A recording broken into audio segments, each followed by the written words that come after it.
Welcome back and welcome new viewers. This week we have this lovely pattern which would have been perfect for a high school prom. How are you been doing? Hopefully you've been safe, you've been good, and welcome new viewers. Let's get started.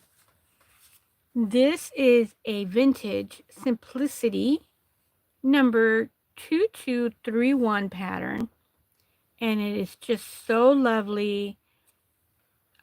Absolutely love that little flounce there in the bottom. And this right here is very much age appropriate to what we were seeing in the 50s. And this nice little section here. And of course, the bottom and the flowers. You know, I have been seeing probably in the 90s, 1990s to early 2000, there used to be a series of Sweet 16s reality type TV videos or shows. This is what I was seeing back in that time. But what do you think that this age or this era is?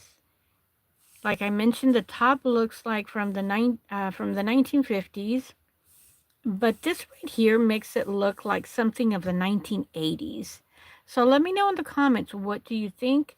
This right here is very much to the 1950s right here in what the dresses were like in that time. So the hair kind of takes me to the Dorothy Hamill look, and that's what the artists were referring to or inspired by of the era or the timeline that they were at. This huge, beautiful bow over here in the back.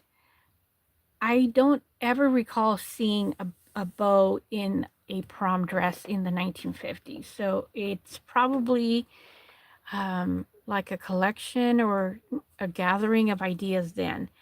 And I always like to see these little stamps. This right here, when I was buying patterns in the late 80s, early 90s, my local fabric store was always putting a stamp on the pattern. And this one right here says the yardstick, Broadway Street, Plainview, Texas. So that's a nice little time capsule, um, little information right there. So this one is a size 12, bust 32. And I went ahead and I took the instruction manual here because I wanted to be gentle and not damage the pattern. And I was also looking, the reason why I took this out, I was looking for some type of an age or a date in here, but I wasn't lucky. Maybe looking at it through the lens, the camera lens, I'll be able to see it a little bit better. But having the little artwork over here, I get to see more detail. So I did a little sneak peek and to see the information. And I did get to see, I'm just going to be brief over here, in here. This is the bust information, and you can see that it has directions to be using boning. And right over there, you get to see the placement and information of where to be putting the boning in here. Over here on the top, you have the connection of the top to the bottom. That's my cat. And over here in the bottom, you have layers and layers of fabric. Very wonderful. And I'm over here reading very quickly to see what it is. But over here on the overskirt, it does look like it's like hinting to idea of using tulle.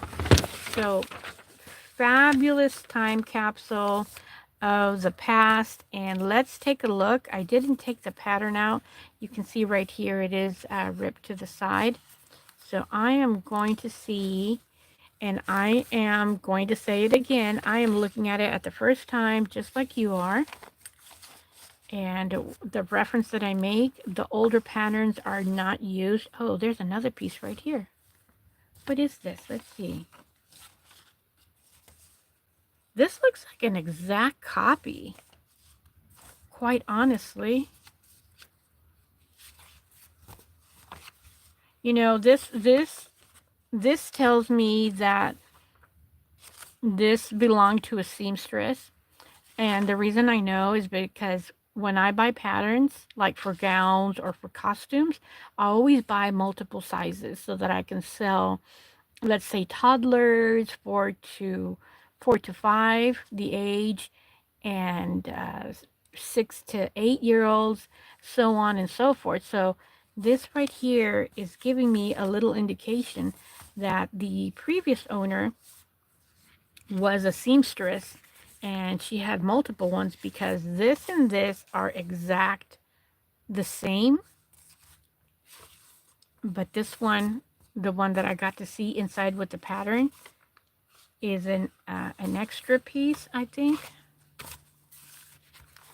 We didn't get to see this, and here is the information of how to put the beautiful flounce. So this is a fabulous, beautiful design that I would have done the same if I was in that era.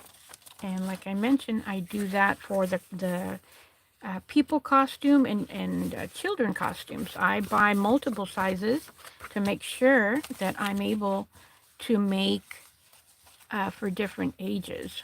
Let's put this way. And let's take a look at the pattern. It does not look that it was ever used.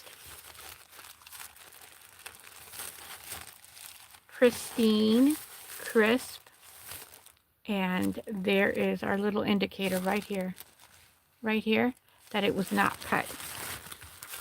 So let's put this back. I put the second piece, and when I pulled this out, I just saw this one. So this pattern, I'm going to put it back. Oops, just dropped it on my lap. So I'm going to put it back the way I found it, and this one at the top. So there's a nice little indication of where this pattern was and what the original owner did. So I'm going to be gentle in putting it back. So as I'm doing this, I want to thank you for being here with me this week, Tuesday Time Bank, where I look at some of my patterns that I have and I open them up, like to review if they were used or not, and to take a look at the instruction to see how to go ahead and do this. This would be fabulous. And I used to do proms and Sweet 16, 15-year dresses like this. This is a reason why I bought this. And it was available, of course. So please don't forget to give me a thumbs up, a comment, and a share. Shares are helping my channel grow, and that's what I'm working on each moment of the day. So I was looking at my inventory, and I'm not sure what I had mentioned last week, but for sure I have 19, it looks really old. I can't even give it an age, but I have something special for you for next week. It is probably from the 1930s pattern. It's a black and white, and I wanted to get some color this week. So stay tuned until next week. Have a great week, everybody. If you're here for the first time, check my playlist. My channel is about dolls, doll sewing, and my pets, my wonderful pets. Absolutely love them. We'll see you next week, everybody. Thank you, and please don't forget to give me thumbs up and share. Bye.